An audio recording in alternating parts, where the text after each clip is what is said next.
Assalamualaikum warahmatullahi wabarakatuh. Alhamdulillahi rabbil alamin, wa afdalus salati wa atammut taslimi ala sayyidil mursalin nabiyyina Muhammadin sallallahu alaihi wasallam wa ala alihi wa sahbihi ajma'in, amma ba'd. Jamaah sekalian yang dimuliakan oleh Allah Subhanahu wa taala, alhamdulillah, puja dan puji syukur senantiasa kita persembahkan kehadirat Allah Subhanahu wa taala atas seluruh nikmat yang Allah berikan, wabil khusus nikmat iman dan nikmat aman, yang mana nikmat aman itu hari ini hampir hilang dari saudara-saudara kita yang ada di Palestina. Semoga Allah segera mengembalikan rasa aman itu kepada saudara-saudara kita yang hari ini sedang berjuang di Palestina, khususnya di Gaza. Amin ya rabbal alamin.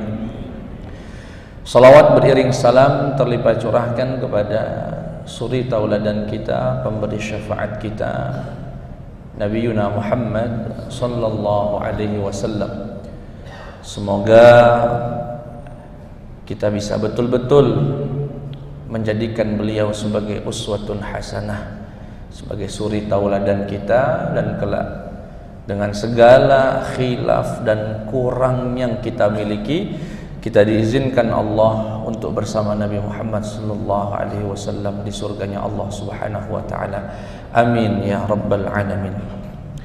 Jamaah sekalian yang dimuliakan oleh Allah Subhanahu wa taala, kita akan lanjutkan kajian kita mengkaji kitab Risalah Adab Sulukil Murid, sebuah kitab ringkas yang menjadi panduan bagi siapapun yang melakukan perjalanan menuju ridhonya Allah Subhanahu wa taala, yang diistilahkan orang tersebut dengan istilah murid.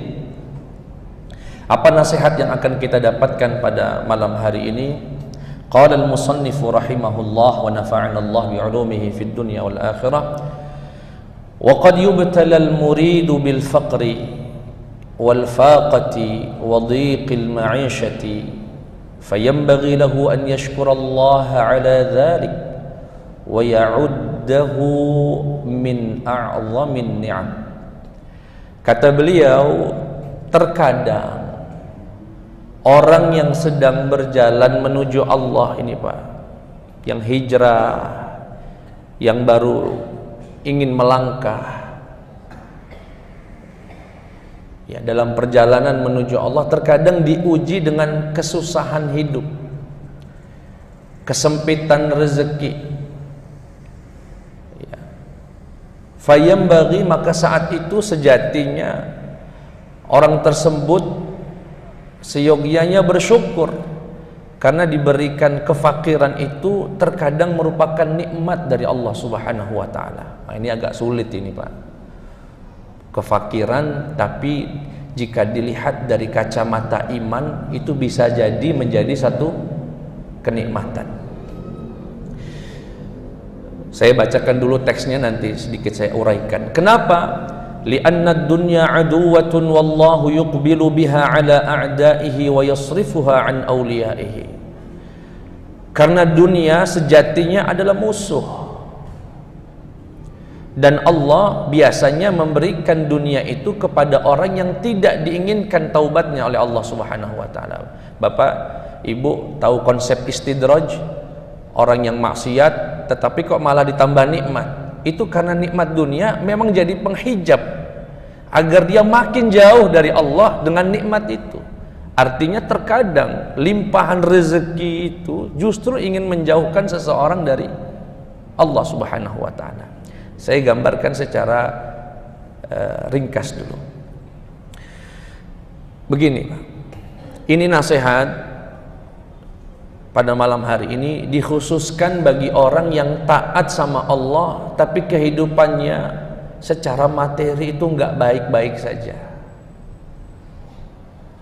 Bahkan terkadang Pak, saya pernah mengisi satu acara yang dihadiri oleh, dengan istilah mereka, ex-bank, orang-orang yang hijrah dari bank-bank konvensional semuanya. Ada satu hal yang salah dan perlu diluruskan dari persepsi mereka, Pak. Apa itu? Mereka sering dapat slogan man taraka syai'an lillah awadahu bi khairin minhu. Barang siapa yang meninggalkan yang haram karena Allah, Allah akan gantikan dengan yang lebih baik.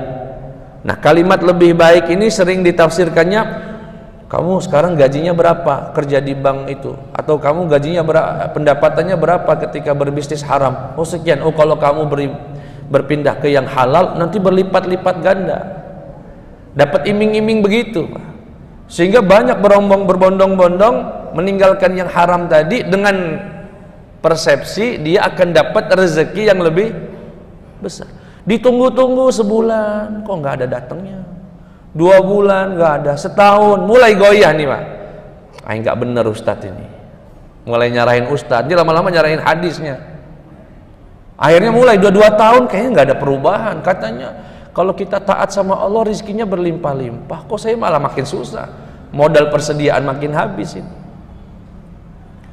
Banyak diantara mereka yang balik lagi, dan ketika balik lagi malah makin mantap di tempat yang lama itu, karena salah berpersepsi bahwasanya orang yang rajin ibadah itu rizkinya lancar. Enggak begitu.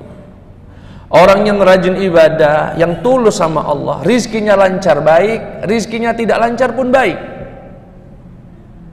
Karena hidup ini kan cuma 2 itu sih Pak. Kalau nggak lagi lapang ya sempit, kalau nggak lagi sehat ya sakit, nggak lagi kaya ya miskin, nggak lagi kecukupan ya kekurangan. Dan bagi orang mukmin dua-duanya baik.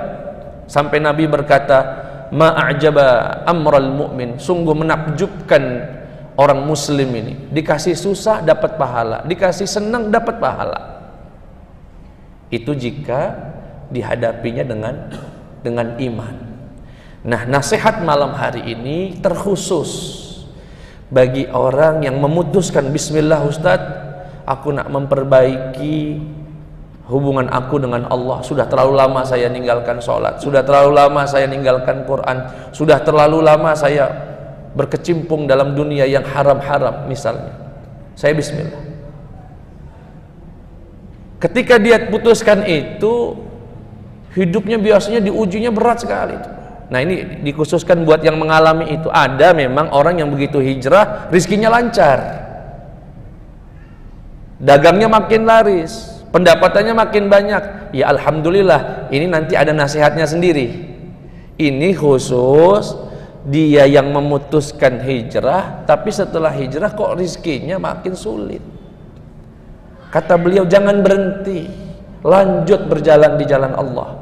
Bahkan berusaha sampai titik kau pahami dunia ini, ketika tidak mendapatkan rizki justru, atau tidak mendapatkan kelapangan rizki, justru di situ Allah ingin engkau dekat kepada Allah Subhanahu wa ta'ala. Saya kasih contoh biar lebih mudah. Kami para PNS, saya ini PNS, ASN, itu nggak pernah doa, jarang Pak ya, ya Allah semoga gajiku turun, nggak pernah. Karena sudah hampir pasti tanggal 1 itu berdeting rekening kami itu. Tapi orang yang pendapatannya nggak jelas, apalagi yang susah, itu kalau doa pasti ya Rob, ya Rob. Artinya apa Pak? Dengan diberi kesusahan itu Allah ingin mendengar rintihan itu Pak. Dan rintihan itu nikmatnya bagi orang beriman luar biasa. Saya kalau berangkat umroh bawa jamaah, bisa bedain Pak, jamaah yang kaya dan yang sering umroh sama jamaah yang seumur hidupnya cuma sekali umroh dan dari hasil ngumpulkan uang berpuluh-puluh tahun. Begitu ngelihat Ka'bah, itu orang-orang yang susah Pak, yang ngumpulkan duit sampai 30, Baru depan Ka'bah saja Pak, itu sudah basah, nangis. Orang yang diberikan kelebihan rezeki umroh tiap tahun, biasa saja Ka'bah, tidak merasakan nikmatnya nangis itu Pak. Jadi terkadang Allah Subhanahu wa ta'ala memberikan kesusahan itu agar engkau merasakan nikmatnya beribadah kepada Allah Subhanahu wa ta'ala. Ini dari kacamata iman. Kalau kacamatanya tidak pakai iman, ya mulai dia protes, dia mengeluh, marah-marah, nyalahkan kanan dan kiri, bahkan tidak jarang sampai harus ke dukun kalau tidak pakai iman. Makanya sering iri kami dengan orang-orang yang, ya mohon maaf, saya pernah ngantar jamaah itu ngumpulkan uang 30.000, 20.000 seminggu Pak, sampai 20 tahun untuk bisa umroh.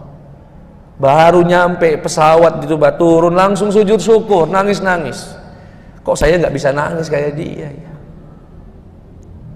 Nanti begitu dari jauh Zam-Zam Tower itu sudah kelihatan, pemandu sudah memberitahu Bapak Ibu, itu sudah terlihat, wah makin nangis dia. Kita yang lain cuma biasa aja gini, kering-kering aja. Kenapa hatinya nggak selembut yang mereka itu? Jadi kadang-kadang kefakiran itu membuat ibadah makin nikmat bagi, sekali lagi, yang memahaminya dari kacamata iman. Kemudian beliau berkata, "Falyahmadillah." Ini sedang menghibur Pak ya. Bukan berarti semua orang suruh miskin semua, enggak. Kalau ada yang rajin ibadah, nasibnya begini. Jangan kemudian berhenti beribadah, tapi lanjut. Kenapa? Falyahmadillah, justru pujilah Allah, alladzi syabbahahu bi anbiya'ihi wa awliya'ihi wa ibadihi as-salihin, yang telah menyerupakan dia dengan para nabi, yang telah menyerupakan dia dengan para wali-wali Allah dan orang-orang soleh.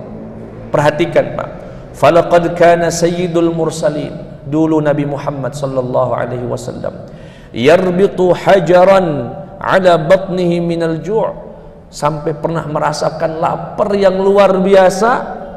Saking laparnya Nabi Muhammad Pak sallallahu alaihi wasallam meletakkan batu di bawah lambungnya, kemudian diikat, saking nahan laparnya seorang nabi. Dan itu yang diabadikan dalam qasidah burdah, Maulaya salli wa sallim daiman abadan ala habibika khairi khalqi kullihim. Ada bait syairnya, Zalamtu sunnata man ahya adh-dhalama ila an ishtakan qadamahu ad-darrami warami wa shadda min saghabin ahsha'ahu wa tawa tahta al-hijarati kashhan mutrafal adami. Disebutkan dalam qasidah itu, Nabi Muhammad washadda min saghabin ahsha'ahu wa tawa tahtal hijarati kashhan mutrafal adami. Saking laparnya Nabi Muhammad sampai mengambil batu, kemudian diletakkan di bawah lambungnya, diikat dengan kencang yang hampir melukai lembutnya kulit Rasulullah sallallahu alaihi wasallam. Nabi Pak. Artinya kalau di antara kita, mohon maaf, ada yang sedang kesusahan rezeki, sampai nak makan agak kesusahan ya. Mau makan saja susah. Bayangkan, begitulah Nabi juga pernah mengalami itu. Bersyukur yang pernah menyerupakan kita dengan Nabi Muhammad sallallahu alaihi wasallam. Sekali lagi nasihat ini ditujukan bagi Bapak. Kalau saya lihat dari wajahnya sekilas yang hadir di sini yang senang-senang semua ini Pak. Alhamdulillah. Nanti ada sendiri Pak nasihatnya bagi siapa yang rajin ibadah, rezekinya lancar, ada sendiri. Intinya orang mukmin itu Pak, dikasih susah beriman, dikasih senang pun beriman. Nah, ini kebetulan episodenya, karena penjelasan saya ini, saya khawatir tidak bisa ditangkap bagi yang saya nggak juga sih, nggak segitunya juga saya bisa. Nah, susah ditangkapnya. Tetapi mungkin yang hadir di sini ada yang sedang mengalami itu. Apa kata beliau tambahannya? Waqad yamurru syahrani aw aktsar ma tuqadu fi baitihi narun li ta'amin wala li ghairihi innama yakunu ala tamri wal ma. Pernah 2 bulan dapur Nabi Muhammad sallallahu alaihi wasallam tidak ngebul. Beliau hanya makan air, minum air dan makan buah kurma selama 2 bulan. Nabi Muhammad sallallahu alaihi wasallam. Wa nazala bihi dhaifun fa arsala ila abyatihi 9 falam yujad fiha ma yut'imuhu ad-dhaif. Bahkan Nabi pernah kedatangan tamu, kemudian bingung mau menghidangkan apa. Akhirnya beliau izin dari tamunya untuk keliling ke rumah istri-istrinya. 9 rumah didatangi Nabi. 9-9-nya nggak ada yang bisa memberi sesuatu, Pak. Seorang Nabi. Wa mata yawma mata wa dir'uhu marhunatun 'indal yahudiyin fi asu'in min sya'irin wa laysa fi baitihi ma ya'kuluhu dhu kabidin kaffun min sya'irin. Bahkan Nabi Muhammad sallallahu alaihi wasallam ketika meninggal dunia, baju perangnya itu masih dalam gadaian orang. Nabi itu pernah datang ke orang Yahudi, kemudian mengambil beberapa kantong gandum, digadai jadi jaminannya baju perang Nabi. Wadir'uhu marhunah, baju perang Nabi itu dijamin. Orang Yahudi, tolong kasih saya gandum sih. Dikasih gandum, kemudian baju perangnya dikasihkan kepada orang Yahudi. Nabi meninggal belum sanggup membayar, menebus gadaiannya itu, dan itu berada pada seorang Yahudi. Maka dari itu kata beliau, wahai murid-murid, wahai kaum muslimin yang sedang sholatnya rajin, yang sedang memperbaiki hubungan dengan istrinya, dengan tetangganya, tapi kok rezekinya belum lancar, falyakun qasduk ayyuhal murid, hendaknya azamkan niatmu itu dan semangatmu dari dunia ini hanya sehelai kain yang bisa menutupi auratmu, wa luqmatun tasuddu biha jaw'ataka minal halali faqat. Kalau memang kondisimu sulit, sedangkan engkau rajin beribadah kepada Allah, jadikan niat di hati itu, jangan berharap ingin punya ini punya itu, cukup punya hal yang menutup aurat dan bisa untuk cari makan anak dan keluargamu. Sisanya ibadah sama Allah Subhanahu wa ta'ala. Jamaah sekalian yang dimuliakan Allah Subhanahu wa ta'ala,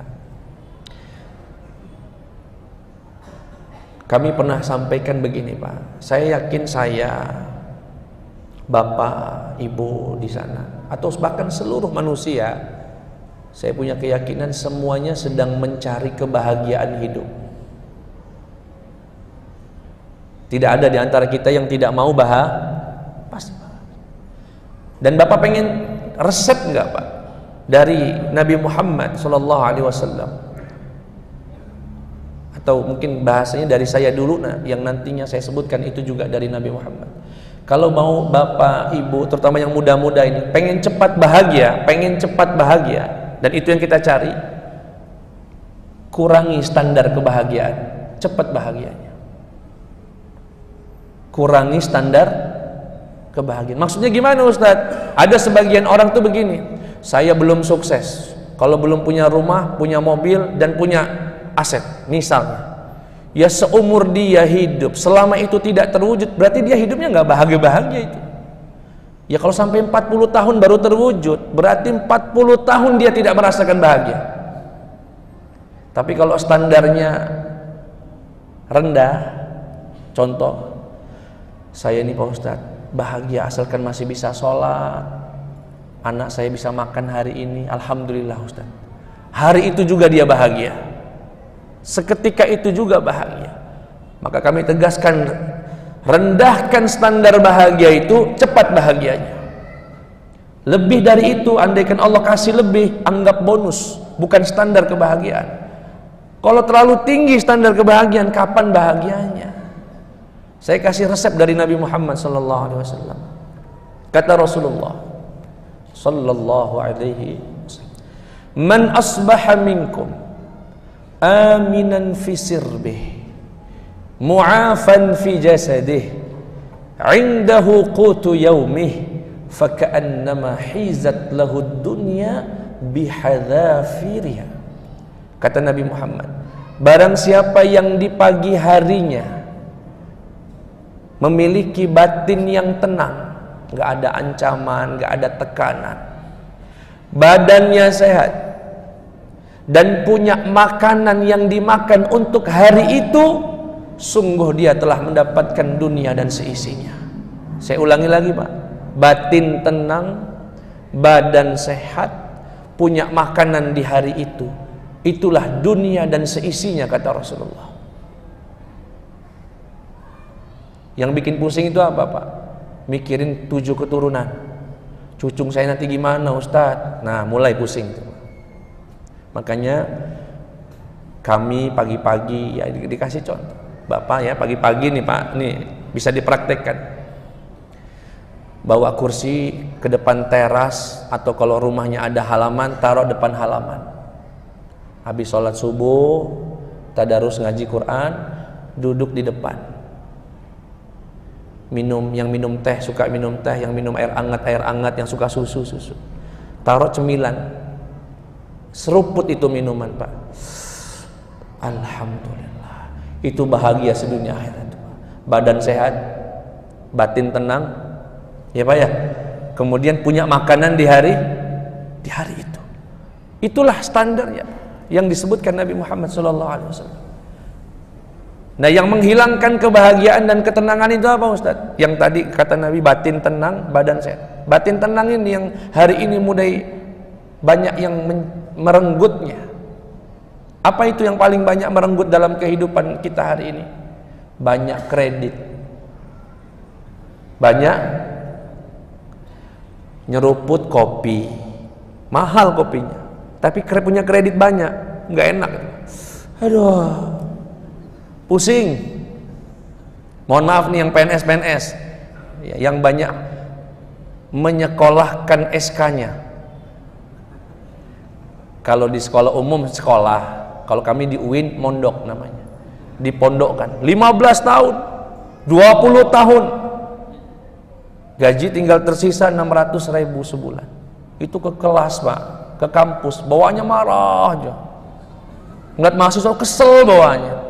Ya duit tinggal 600.000 sebulan, mana cukup Pak. Itu kalau banyak tinggalkan kredit, akan berangsur-angsur kebahagiaan dan ketenangan itu ada dalam rumah kita. Kecuali darurat Pak ya, kecuali yang darurat. Kalau tidak darurat, kalau kita ini hampir membudaya, apa-apa di kredit. Punya uang cash dia itu 10 juta, bisa beli Bit cash itu second, tapi pengennya Nmax. Ini yang bikin pusing ini Pak. Duitnya Bit, pengennya mobil tuh bisa dia beli second, Xenia misalnya, pengennya Pajero. Nah mulai itu Pak, gelisah, nggak tenang, macem-macem.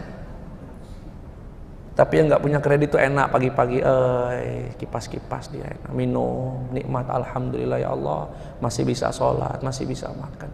Makanya sering mungkin Bapak mendengar istilah, semoga kita dibimbing Allah agar pandai bersyukur. Karena untuk bersyukur itu butuh kepandaian Pak. Ada orang itu nggak bisa, bingung bagaimana mengekspresikan syukur tuh, bingung.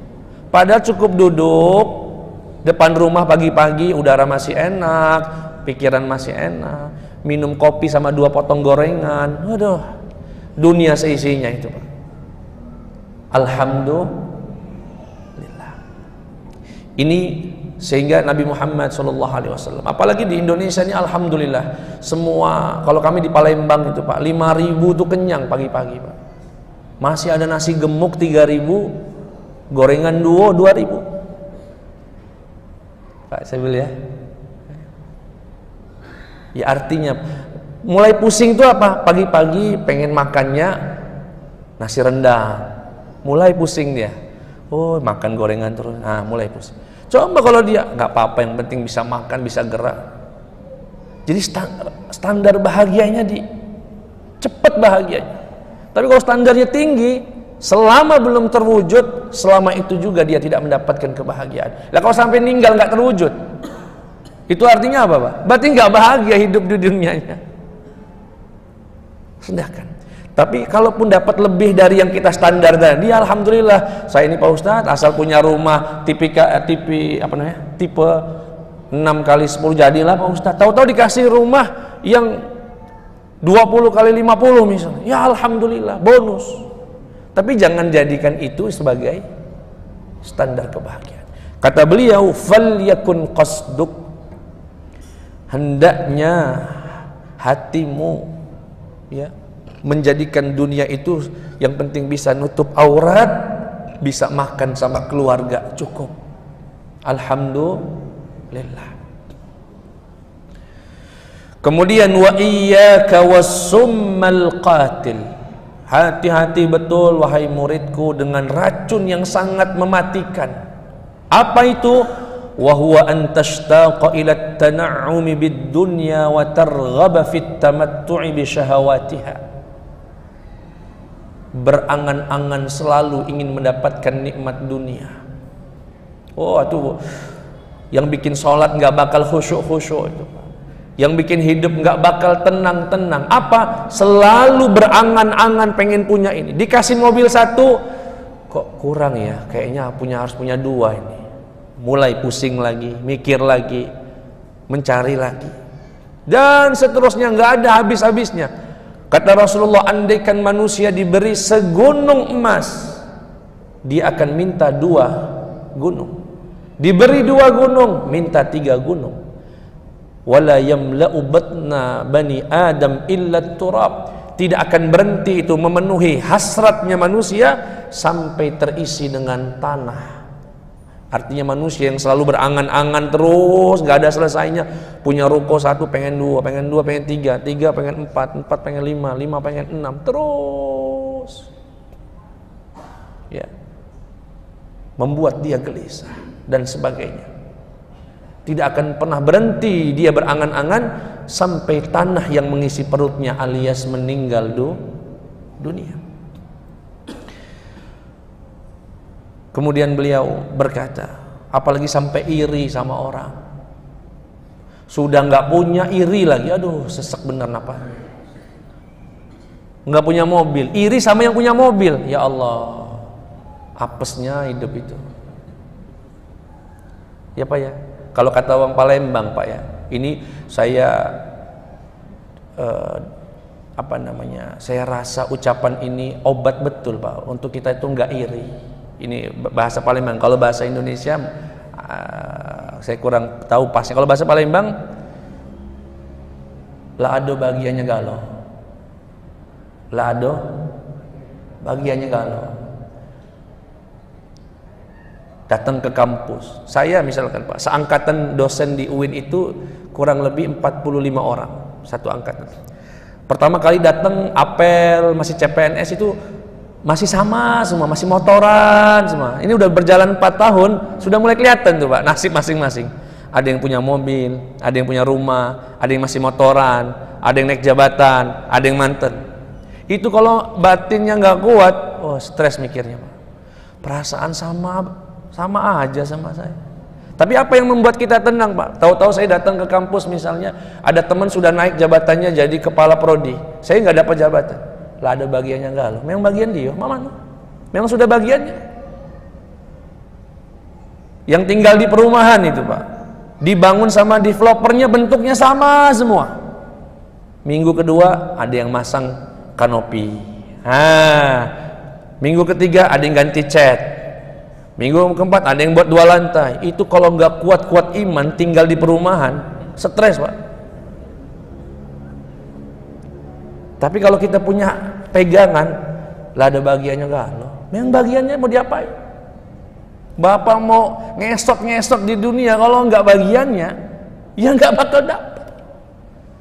Makanya ucapan itu Pak, lado bagiannya galau itu enteng sekali. Ya kalau bahasa kita itu, ya sudah ada bagiannya semua. Sudah ada bagiannya semua. Sehingga kata beliau, ya, apalagi sampai iri. Sudah lagi ibadah, dan ini sering nih Pak, dia punya bahasa orang sekarang nyebutnya circle ya, punya komunitas. Komunitas ini penuh dengan kelalaian.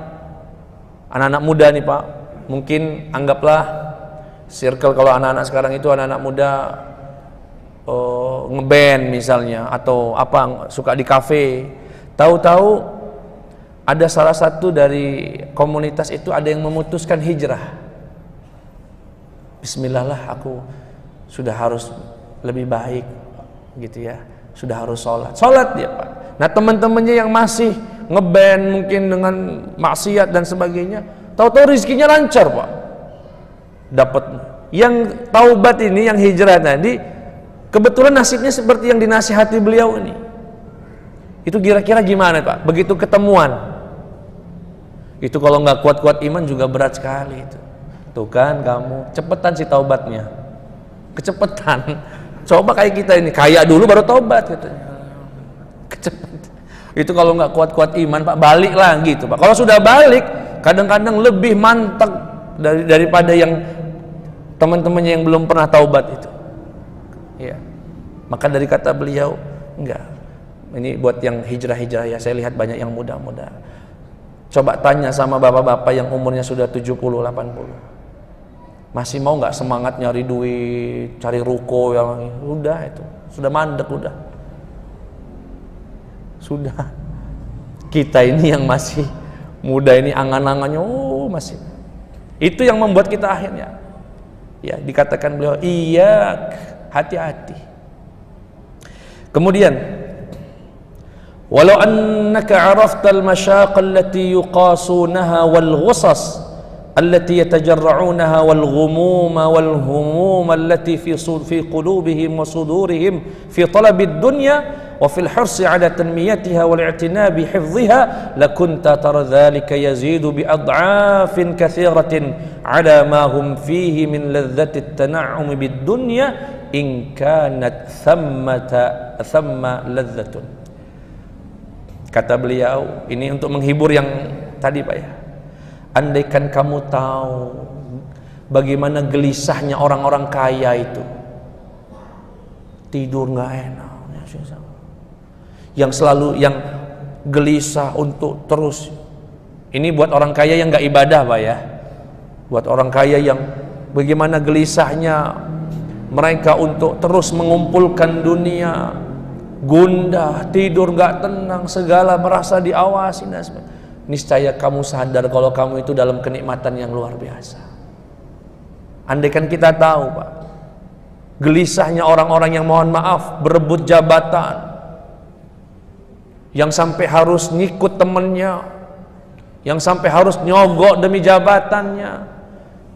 Kalau kita tahu gelisahnya hati mereka, ya, kita sadar kita ini dalam nikmat yang luar biasa, gundah luar biasa.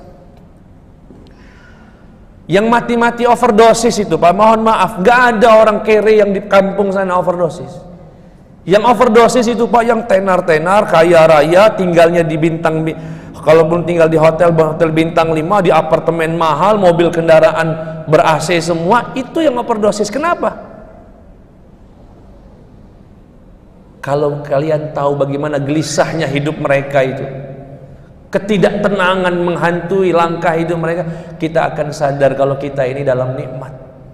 Alhamdulillah, masih bisa ngaji, masih bisa sholat, masih bisa silaturahim, masih bisa makan sama keluarga. Ini cukup untuk bisa menghibur. Kemudian Nabi Muhammad SAW, ya ini cukup panjang ayat pembahasan beliau. Saya ambil potongan saja. Kata Rasulullah, walau kanatid dunya tazinu 'indallahi janaha ba'udatin ma saqa kafiran minha syarbata ma'in. Andaikan dunia itu punya nilai di mata Allah, pelan-pelan Pak ya. Andaikan dunia itu ada nilainya di mata Allah, bahkan nilainya setara dengan sayap nyamuk. Saya ulangi lagi ini karena bahasanya ada perumpamaan. Andaikan dunia itu bernilai walaupun sesayap nyamuk, niscaya Allah tidak akan berikan dunia itu kepada orang kafir.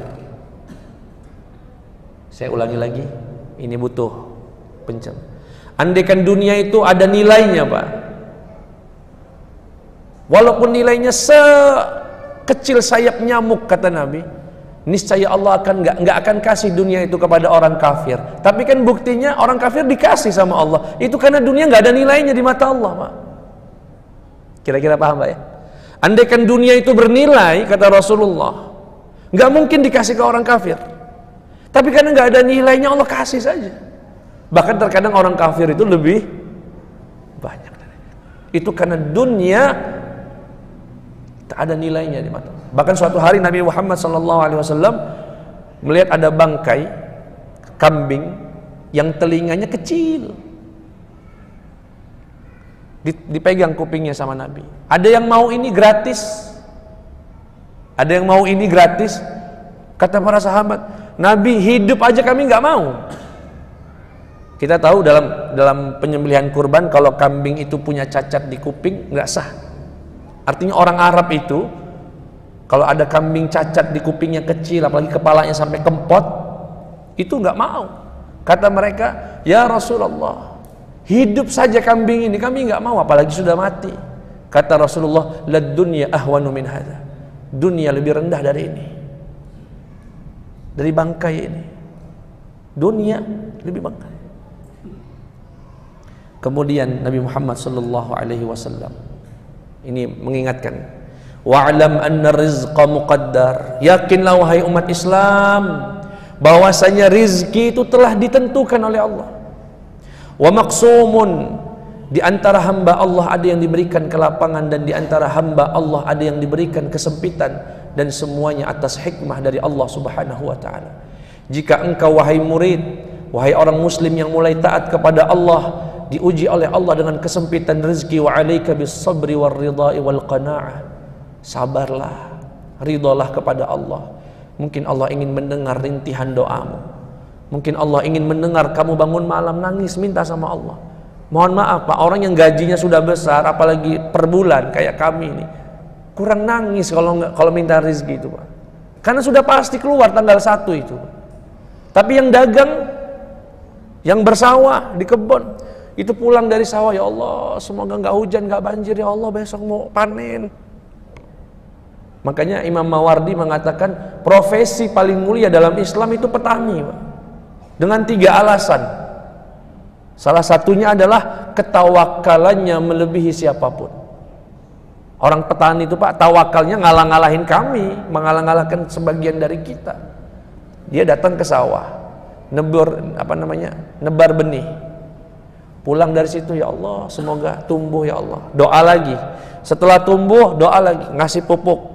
Doa lagi, ya Allah semoga tumbuh buahnya. Setelah tumbuh buahnya, doa lagi, ya Allah semoga nggak ada hama. Sudah mau panen, doa lagi, ya Allah semoga nggak banjir, mau panen besok, ya Allah.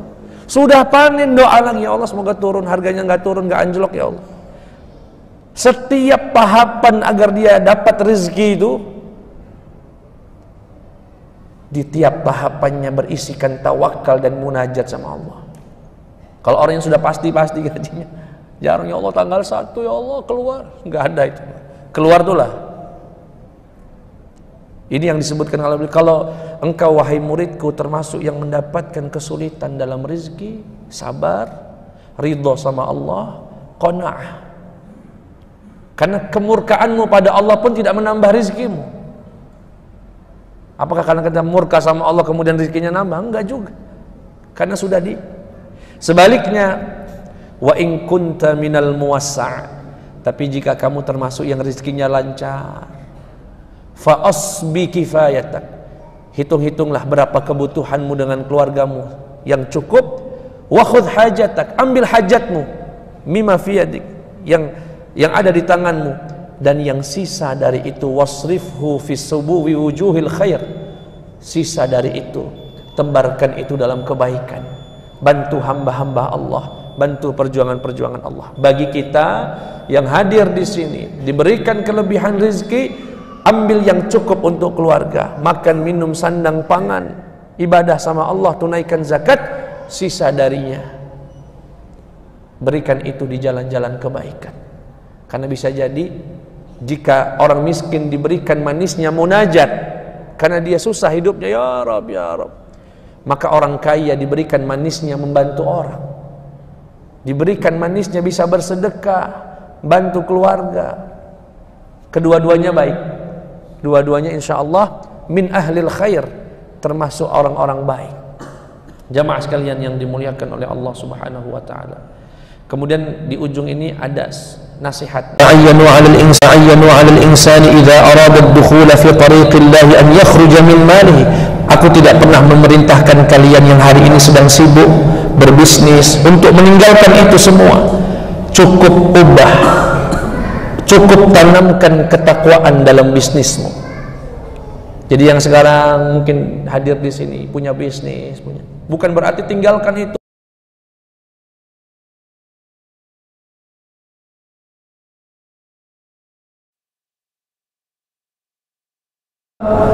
Kalau harta pendapatannya sudah sampai zakat, tunaikan zakatnya. Berbisnis kalau sampai harus memakai yang haram, berhenti, cukup dengan yang halal. Berbisnis kalau sampai ribut dengan keluarga, cukup berhenti, jangan sampai ribut. Berbisnis kalau sudah mulai berbau riba, tinggalkan. Berbisnis dan sebagainya. Silahkan dilanjutkan, kata beliau. Wala yaqa' fi muharramin wala fudulin la tasluhul isti'anatu bihi fi tariqillah. Ini motivasi buat kita yang diberikan kelapangan rezeki. Karena kalau uang dan harta itu di tangan orang jahat, bahaya. Sehingga juga ada saatnya orang-orang muslim yang baik, ya, apalagi kita sekarang lagi gencar untuk memboikot siapapun yang memiliki relasi dengan Zionis, dengan Israel, kita boikot. Tetapi pemboikotan ini akan menjadi masalah kalau tidak ada pengusaha muslim yang memberikan solusi-solusi. Kita sudah biasa menggunakan pasta gigi ini, sabun ini, sampo ini, kita tinggalkan itu semua, kan nggak ada gantinya. Maka itu kita selain berdoa memboikot, kita juga berdoa semoga muncul pengusaha-pengusaha muslim yang bisa memproduk kebutuhan-kebutuhan muslim, sehingga kita nggak butuh lagi yang dikarang atau yang diproduksi oleh orang-orang yang memusuhi kita semua. Jamaah sekalian yang dimuliakan oleh Allah Subhanahu wa taala, ya masih panjang sebetulnya, cuma karena waktu kita terbatas. Saya ingin tutup dengan satu kalimat. Jika di antara kita di sini yang sedang sholat, rajin ibadah, dan rezekinya tidak lancar, bersabarlah, jangan berhenti beribadah. Ibadah bukan penyebab dari kesempitan rezeki itu.